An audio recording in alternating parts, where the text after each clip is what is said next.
Jaya Radha Madhava Kunja Bihari.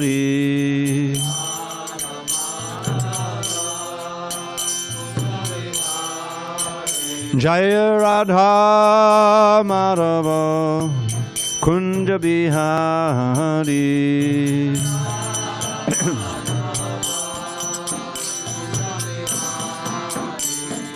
Gopi Janavallabha Girivaradhari.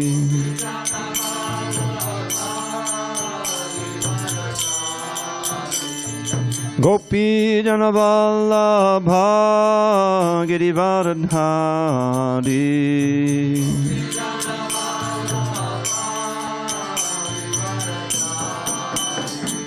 Yashodanandana Bhajana Ranjana. Yashodanandana Bhajana Ranjana. Yamunatira Vanachari. Yamunatira Vanachari.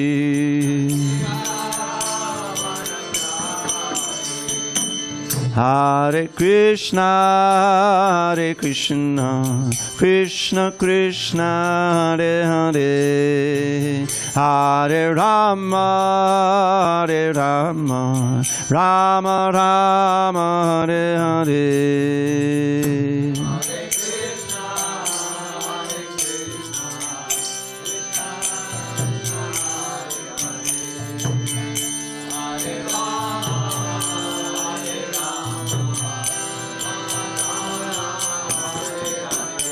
Hare Krishna, Hare Krishna, Krishna Krishna, Hare Hare, Hare Rama, Hare Rama, Rama Rama, Hare Hare.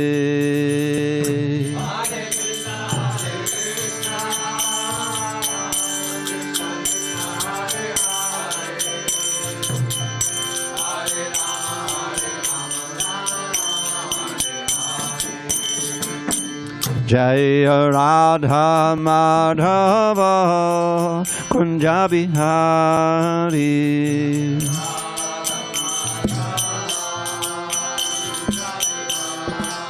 Jaya Radha Madhava Kunja Bihari.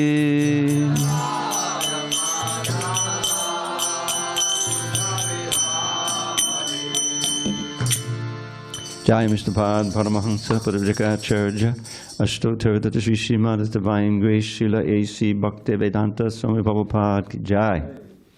ISKCON BBT Founder Acharya Srila Prabhupada Ki Jai. Jaya Vishnupad Paramahansa Parivajikacharya Ashtottara Shri Srimad Divine Grace Srila Bhakti Siddhanta Saraswati Thakur Ki Jai. Ananta Koti Vaishnavini Ki Jai. Namacharya Srila Haridas Thakur Ki Jai. Kantaraj Srimad Bhagavatam Ki Jai. Samaveda Bhakta Vrinda Ki Jai. All glory to the assembled devotees. All glories to the assembled devotees. All glories to the assembled devotees. All glory to Shri Guru and Gauranga. 7329. Okay, this is the right one. Okay. 1 second. Okay. Narayanam namaskritya narang chaiva narottamam devim saraswatim vyasam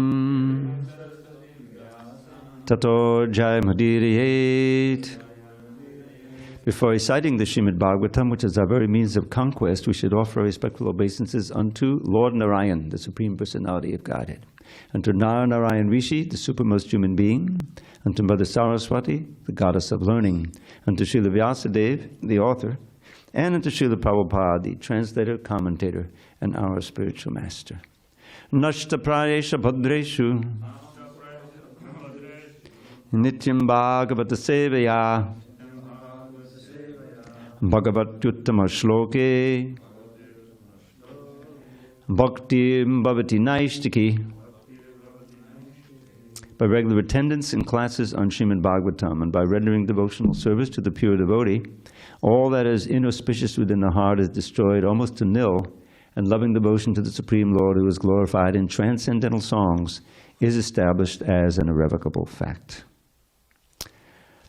Om Namo Bhagavate Vasudevaya. Om Namo Bhagavate Vasudevaya.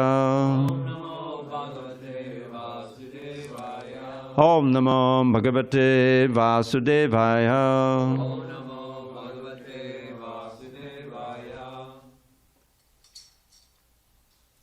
On this 4th day of December, 2023, in San Diego, we're reading from Srimad Bhagavatam, translation and commentary by His Divine Grace A.C. Bhaktivedanta Swami Prabhupada. And we are reading from the 7th canto, 3rd chapter, text number 29. Tvam ishishe jagatas tastushash sha pranena mukyena patihi pajanam chittasya chittar mana indriyanam patir mahan bhuta ganashayeshaha Tvamishishe jagatastastusascha pranena mukyena patipajanam chittasya chittar mana indriyanam patir mahan bhuta gunashayeshaha Tvamishishe jagatastastusascha pranena mukyena patipajanam chittasya chittar mana indriyanam patir mahan bhuta gunashayeshaha Tvamishishe jagatastastusascha pranena mukyena patipajanam chittasya chittar mana indriyanam patir mahan bhuta gunashayeshaha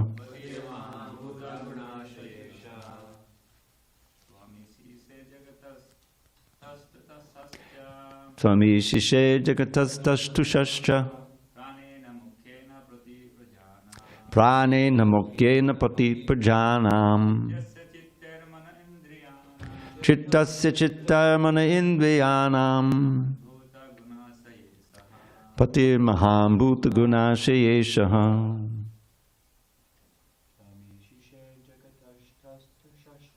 Tvamishishe jagatastastusascha pranena mukyena patipajanam chittasya chittar mana indriyanam patir mahan bhuta gunashayeshaha Tvamishishe jagatastastusascha pranena mukyena patipajanam chittasya chittar mana indriyanam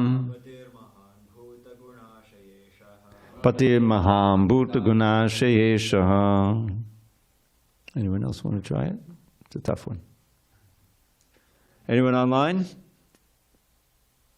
They're also not doing it. Tvamishishe jagatastastusascha pranena mukyena patipajanam chittasya chittar mana indriyanam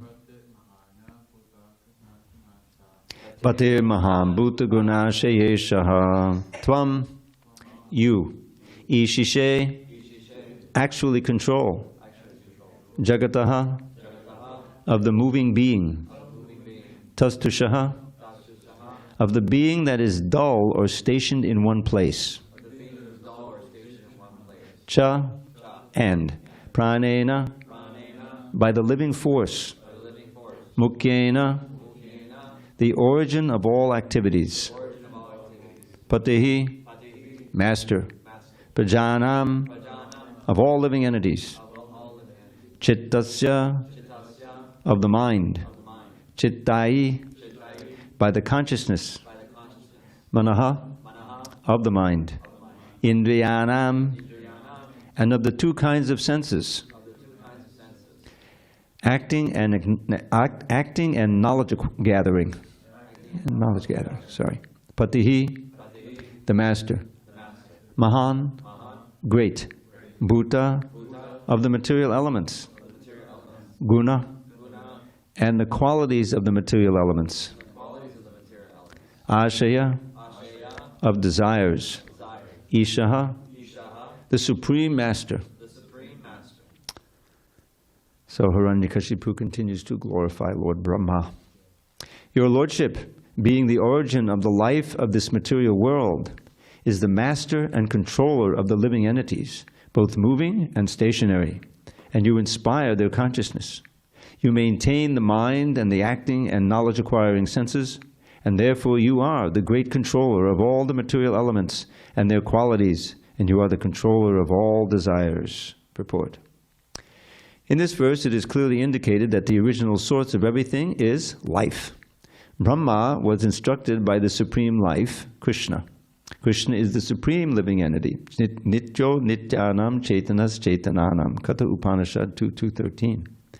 And Brahma is also a living entity, but the original source of Brahma is Krishna. Therefore, Krishna says in the Bhagavad-gītā 7.7, mattaḥ parataraṁ nānyat kiñcid asti dhanañjaya. O Arjuna, there is no truth superior to me. Krishna is the original source of Brahma, who is the original source of this universe.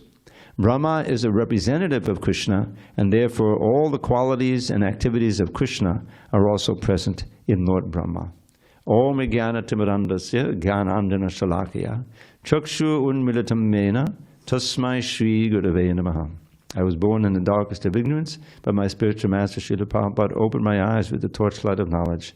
I offer humble obeisance unto him and all members of Sri Parampara. So, this is a very interesting verse in purport. In the verse, and the translation of the verse, one could be forgiven for thinking that this is a prayer to the Supreme Personality of Godhead. The origin of life of this material world, well, that's certainly Krishna. The master and control of the living entities, who else could it be but Krishna? And on throughout. So this is characteristic of these prayers, is that the Hiranyakashipu wants to get from the top. He's asking for the greatest benediction you can get, which is immortality, which he won't get, although he thinks he does. But Prabhupada spends his whole purport explaining how actually Brahma is great, but the origin of Brahma is Krishna. Everything here. He quotes from this well-known verse, Nityo Nityanam Chaitanas Chaitananam, and the next part of it actually explains why there is one special eternal living entity amongst all the eternal living entities, and that Eko Bahunam Yovadadati Kaman. Eko Bahunam means that there is one living entity. Krishna is also a living entity, the greatest. Bahunam, all the others, Yovadadati Kaman, who gives them what they need in order to survive. The Kaman can also mean necessities of life. So that designates that one as special and unique, you see. Bhagavad didn't quote that part of it, but that's what he's, the supreme life. Krishna is the supreme living entity. Nitya Nityadam Chaitanya Chaitanana. And how is he supreme? Because he supplies everything from everyone else, including Brahma. And Brahma is also a living entity, but the original source of Brahma is Krishna. So Prabhupada is bringing it back home to Krishna as the supreme. And he quotes even mattaḥ parataraṁ nānyat from the Bhagavad-gītā, there is no being superior to me.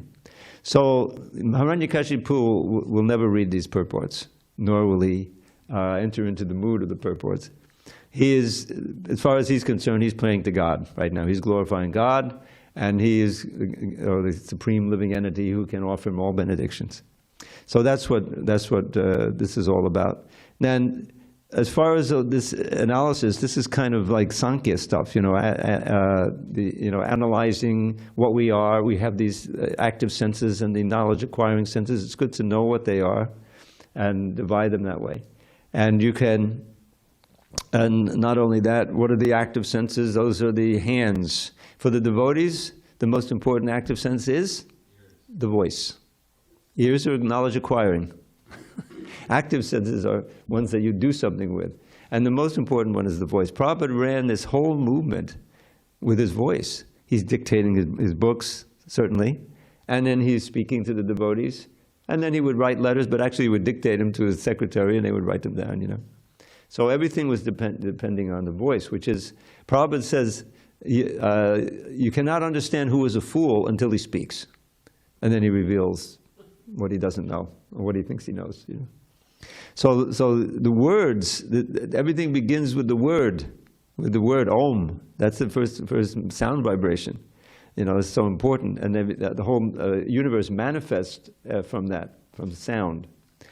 And so Prabhupada makes the point that this material world began with the sound, and it can be also dissolved with sound. Our involvement with it can be dissolved by chanting the Hare Krishna mantra. And all these other mantras. Prabhupada makes the point that every one of these verses, in Gita and Bhagavatam and everything, they're all mantras.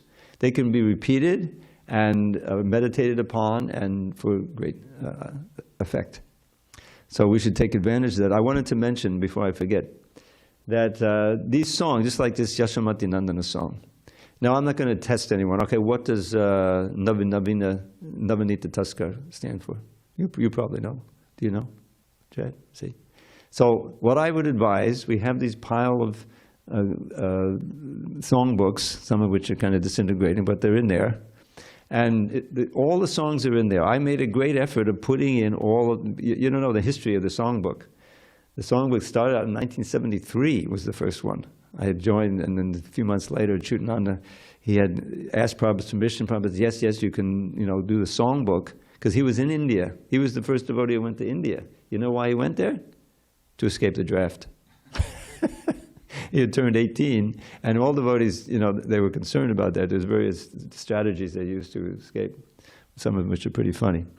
But so he was alone as a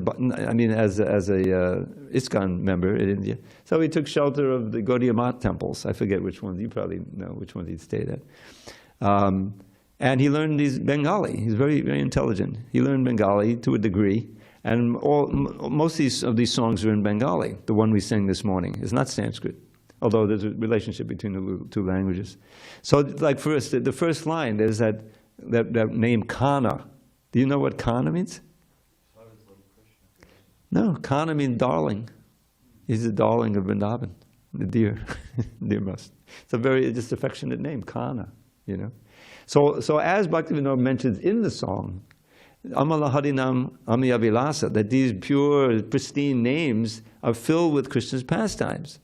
So he's named according to the pastime, the different pastimes. So now if you know what each one means, those pastimes are going to flash in your mind as you're singing the song. That's the whole idea. So I would just take the time. I bought those songbooks years ago, and I took the trouble, as I mentioned, to put in all the word by words. We didn't have any word by words in the first songbook. It's nice you can sing along, but you still don't get the full benefit of it. And you can even learn what every word in the Guru Vashtaka prayers are.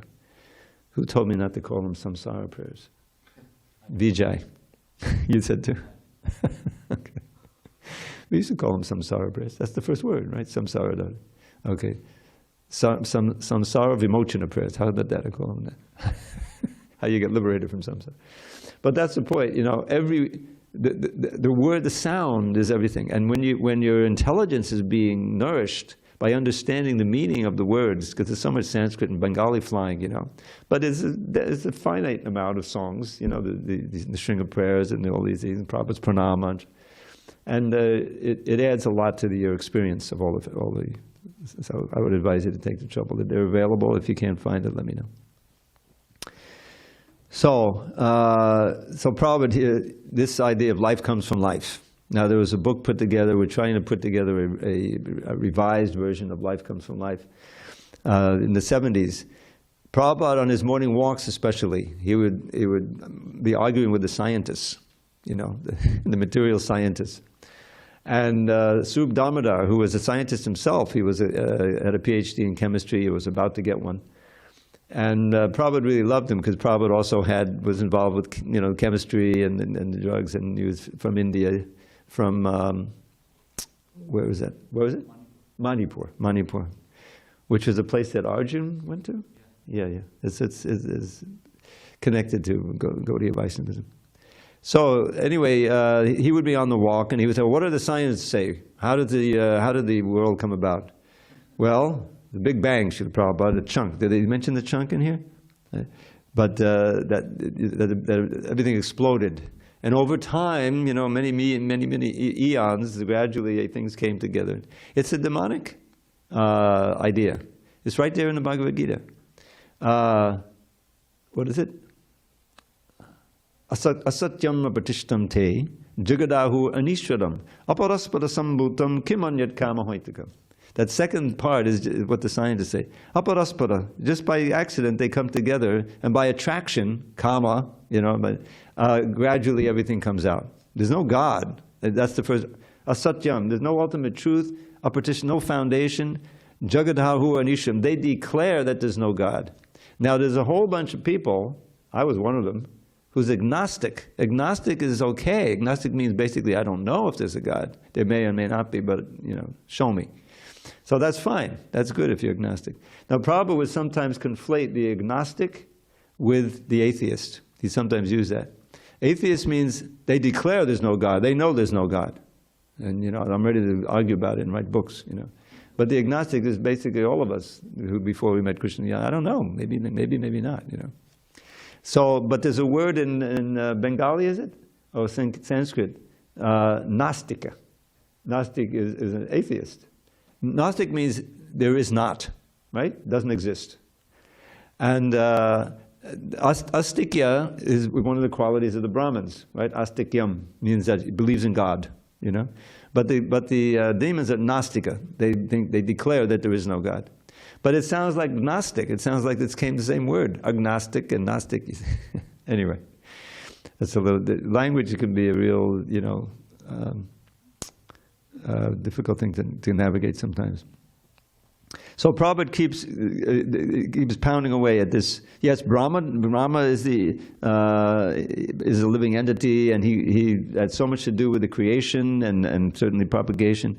But Krishna is the origin. Mattaḥ parataraṁ nānyat. Krishna is declaring there's no being superior to me. O dhanañjaya. Everything is strung on me like pearls are strung on a thread. You know, very poetic, you know, metaphor. In other words, what I'm looking at this table here, this little podium. Well, what is it? Okay, it's formerly wood. It's wood, obviously, and someone carved it or made it. And what's the wood made of? It's made up of wood molecules. And what's the molecules made of? Made of atoms. And in the atoms, there's the parataraṁ, sustaining everything. You know the idea that Brahma creates, right? He has so much to do with the creation. And Shiva destroys. That dance, did you ever see? There's somebody that Shiva's doing his dance, is Tandava Nritya. Tandava is a devastating dance. Lord Chaitanya, his dancing was so powerful that was sometimes also called Tandava. You know, he's destroying everyone's maya.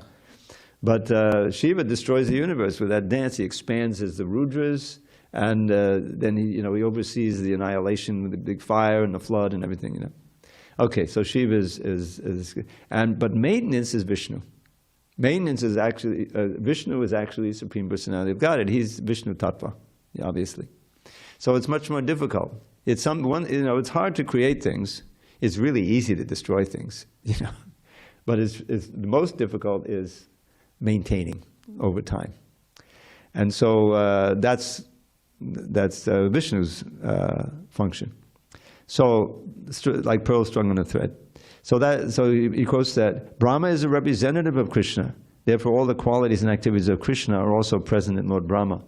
So the idea is that this is like the basic principle of Krishna consciousness. No matter what you see, no matter what you feel, and whatever your idea is, it's all facilitated by Krishna.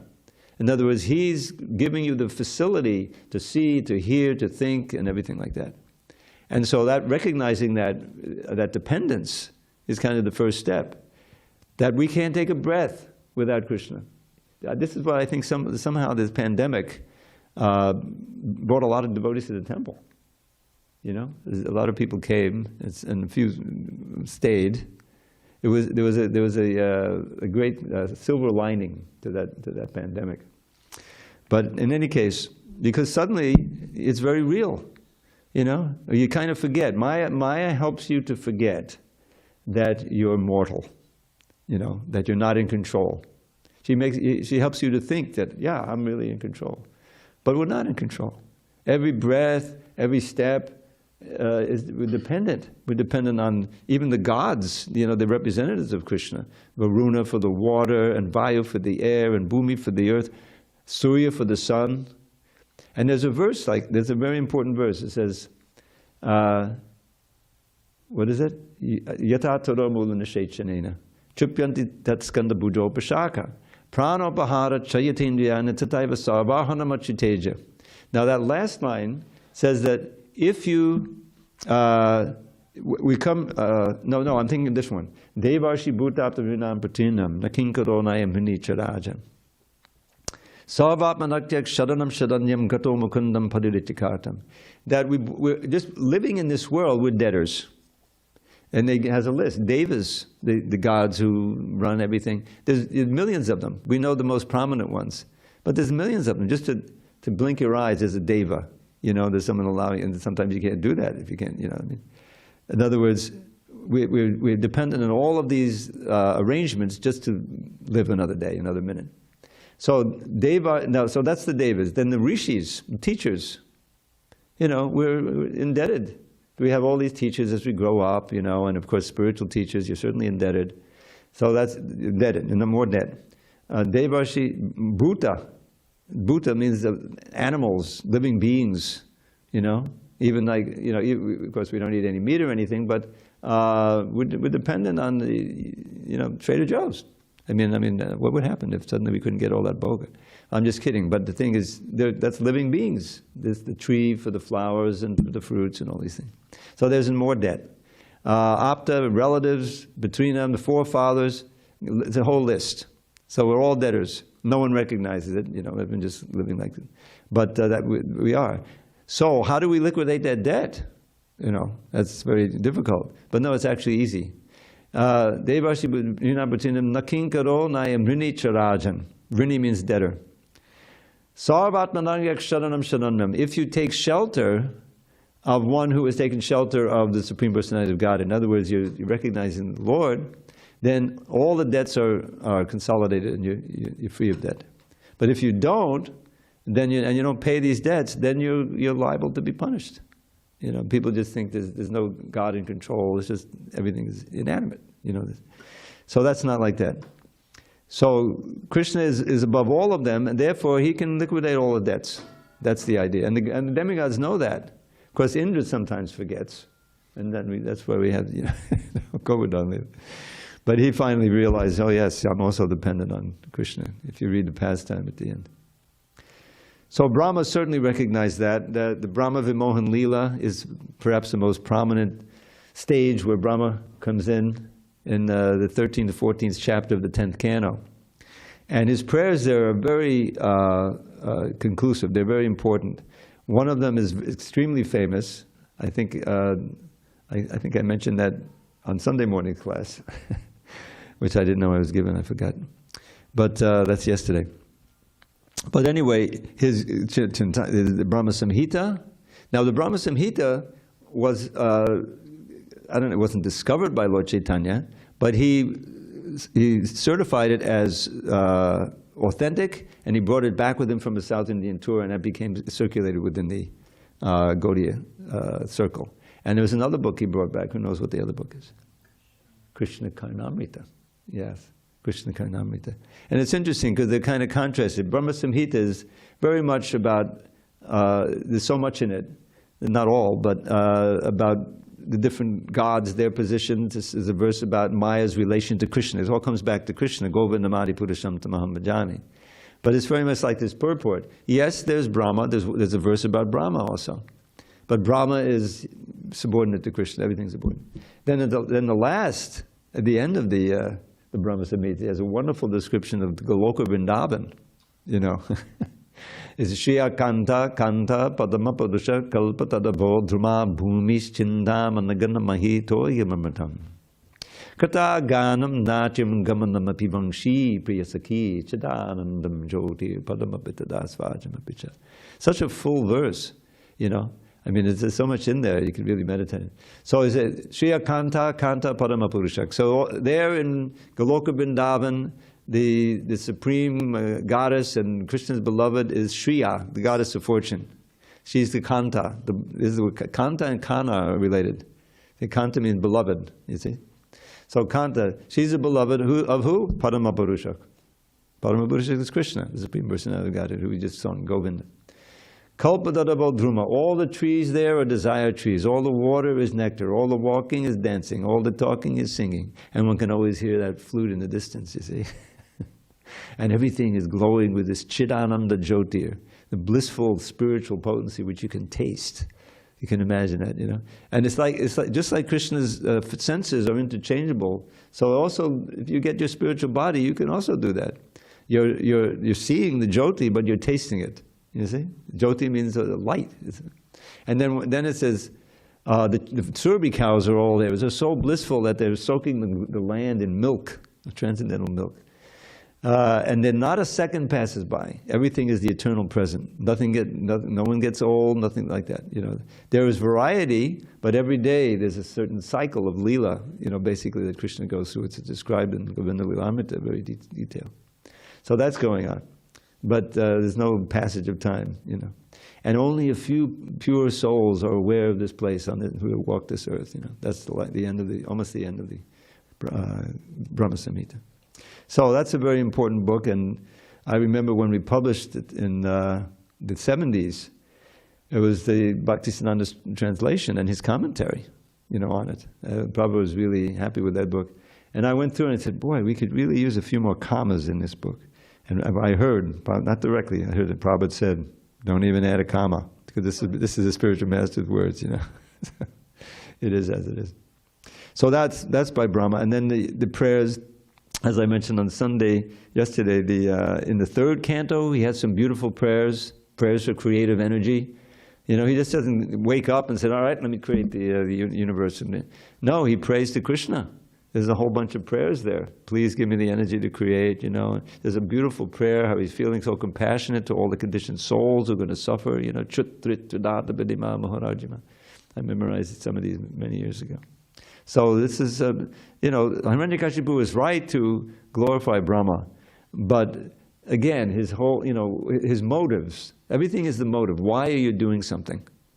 And this is all selfish. He wants something from Brahma, so he's flattering him, you know. Now, please give me immortality. Well, I can't give you immortality because I don't have immortality. Well, give me, okay, well, then he says, he has a whole list. He says, well, I get it through the back door, you know. And he's a fool, in other words. Doesn't work. The Sringadev is always, you know, Krishna is always a little bit smarter than us when we try to outwit him,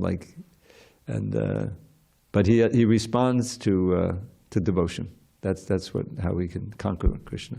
This idea, how can you conquer the unconquerable Lord? This has come up, you know, because he's Ajita. But then one of his prayers says, Ajita Jito Abhitaistri Lokyam. He describes how you can conquer the unconquerable Lord. How can you do it?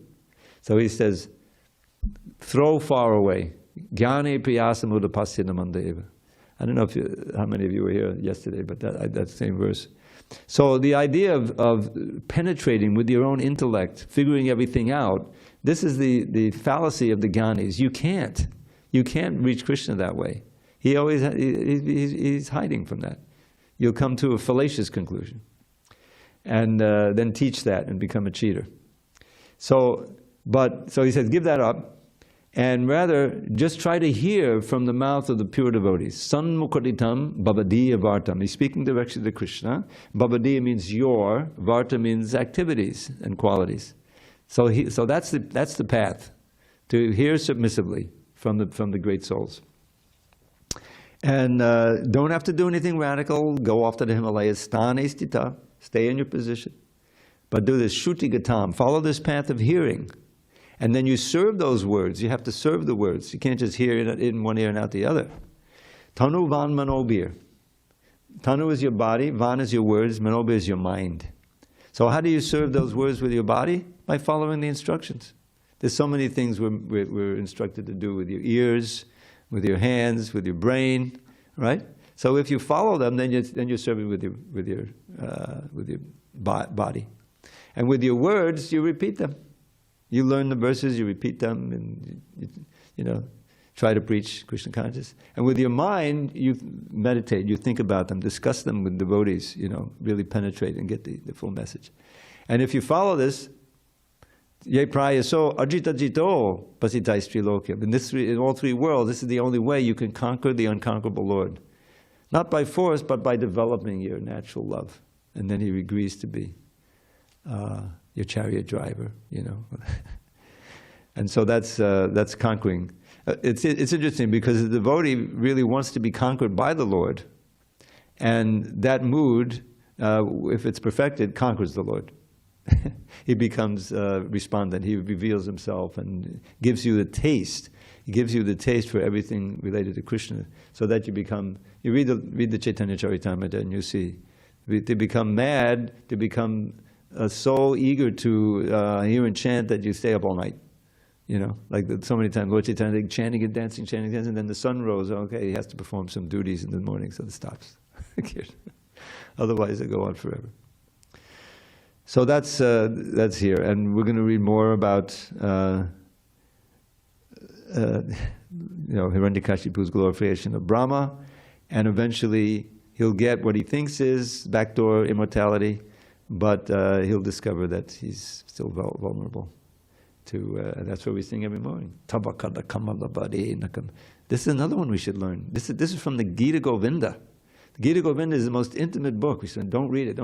But there's a Dasavatar stotra at the beginning. Dasavatar means the 10 main avatars, Varaha and Matsya and the Shringa, of course, and others, And so he has a verse for each one, and we sing one of them. Tava kara kamalabare nakam adbhuta shringam. So this adbhuta shringam has two meanings. The main meaning is wonderfully sharp.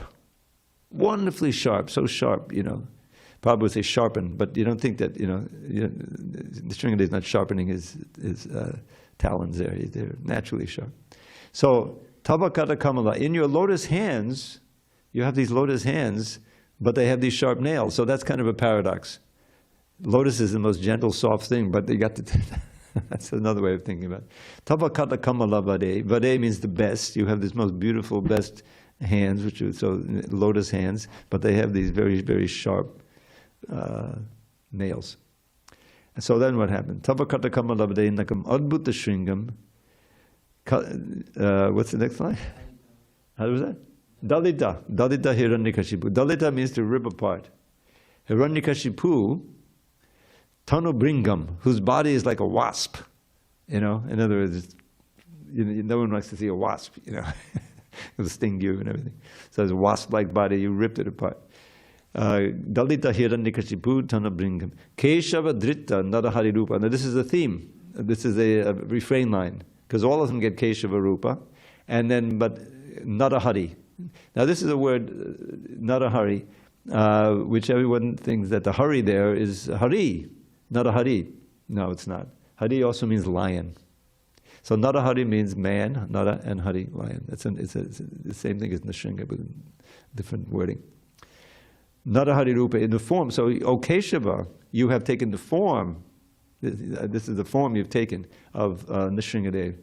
Narahari Rupa, Jaya Jagadisha Hare. And that comes in everything. You are the actual control of the entire universe. Not Brahma. You are the control of the universe. So that's another one to learn that we sing every day. Okay, it's 8:30. Any discussion, questions?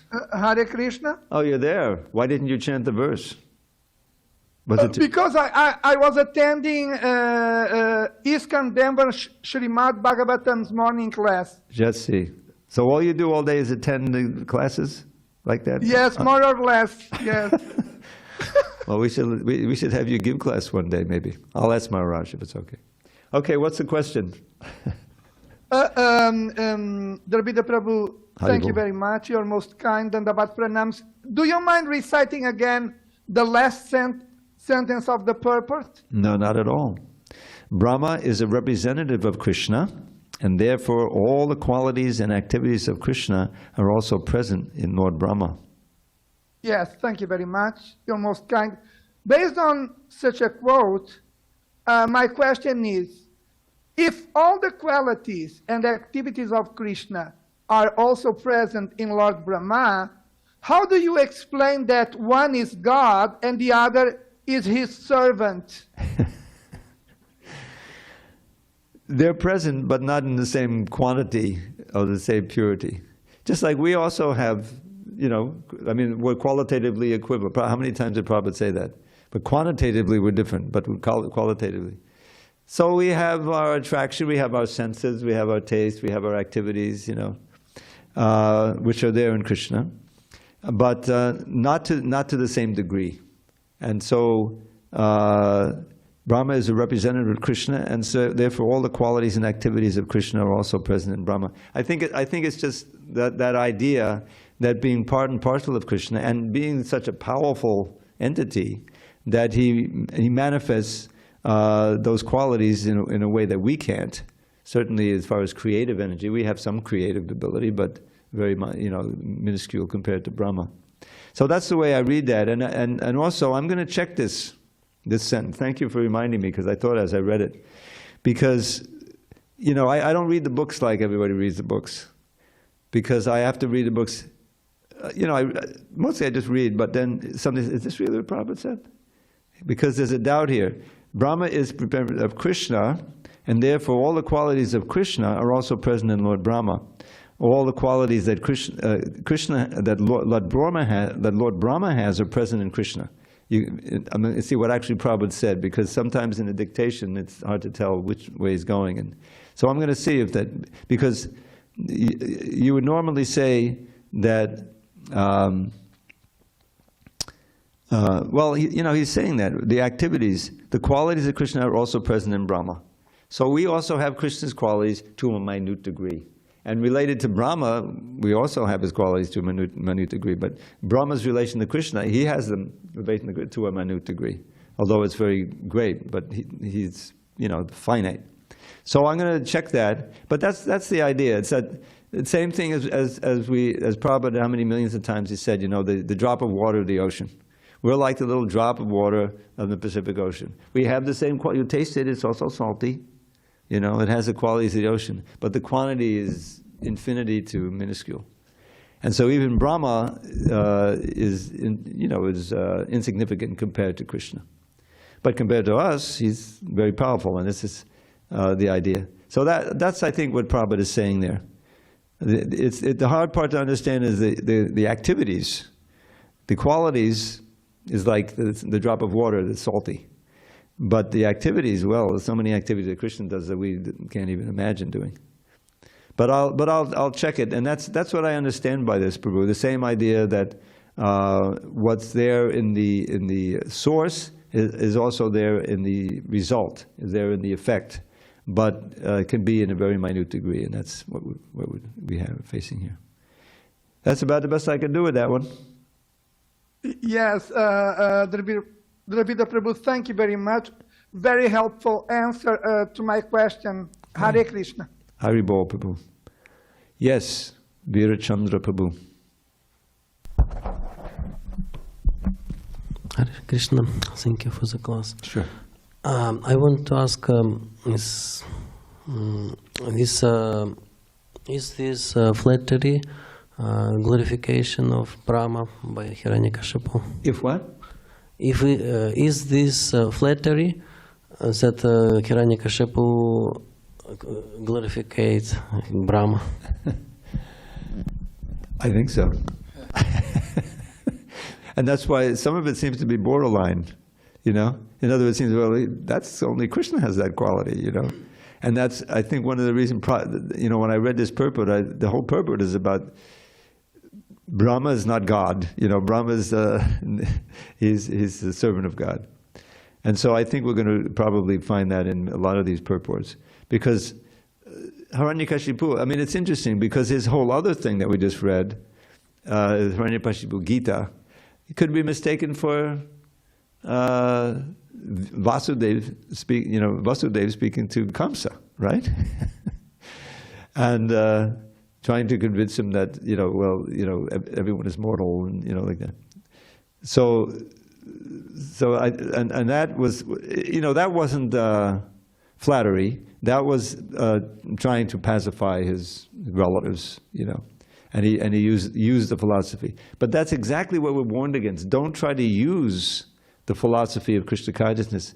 I remember there was one lady who used to come periodically, and she seemed to be sincere, and she would say for a while, and then she would leave. She would attend the classes, she would be in the kirtan and so forth. Then one day I asked for a question. I gave a question, and she said something like this: I think Krishna came in order for us, you know, to show the ideal life that we should try to live. And it didn't dawn on me until maybe after the class. I didn't have anything to say about that. And, oh yeah, like the rasa dance. This is the ideal, you know, we should... No. There are some things that Krishna does as models. You know, get up early in the morning and meditate. Prabhupada talks about that in the Krishna book. In Dwarka, you know, he gets up, the cock crows when the alarm goes off. He starts meditating, and he mentions that all the queens are disgusted. They're lying there with Krishna. He gets out of bed, you know. Like, yes, we should do that. You know, Krishna set the model. But there's a verse about that at the end of the rasa dance, because Parikshit is asking the question, well, how could, you know, Krishna, who's the source of all morality and everything, do this, you know? So he says, yes, well, just like Shiva can drink the poison, but anyone who's not Shiva, if he tries it, he'll get killed. So there's certain things that Krishna does, they're not exemplary. That's not why he does it. There's another thing. You know, we can glorify that, or we can meditate. So this is what I think is going on here, that Brahma, because after all, when he finally, it's all settled, it's described by, I think, Narada Muni, that all the demigods are bowing down to him. He's so powerful, you know, except for... was it Vishnu? I think those three: Vishnu, Brahma, and Shiva. Yeah, but even Narada said, even I go and bow down to Hiranyakashipu because he's so powerful. You know, so it's all motivated. That's the thing. You know, that's why at the very beginning of Bhagavatam, 2nd chapter, we get this phrase ahoitaki apratiyata, and ahoitaki means unmotivated, but really what it means is no material motivation. If we was unmotivated, we wouldn't do anything. Yes, we're motivated. We want to get pure devotional service. We want to please Krishna. We want to please the spiritual master. That's the motivation. But ahoitaki means with no material motivation, and that's with demons. Everything is materially motivated. So even if they seem to be very humble, they seem to be very religious, no, it's just a game. It's damba. Okay, anyone? Yes, please. It's relatively early. Well, this should be You nice. mentioned about Narada, that he served to Hiranyakashipu. Why? Because of his fully transcendental, fully freedom.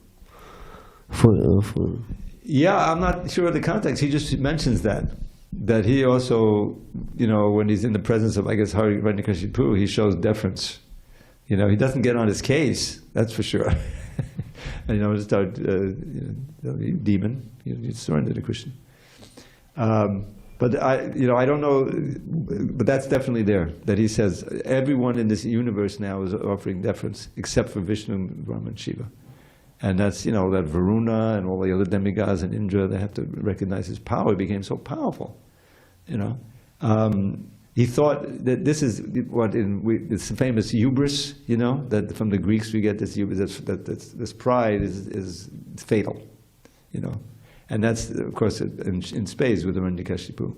But that's what I read. I can check it and see some of the commentaries and what that means. I'll let you know. Thank you. Sure.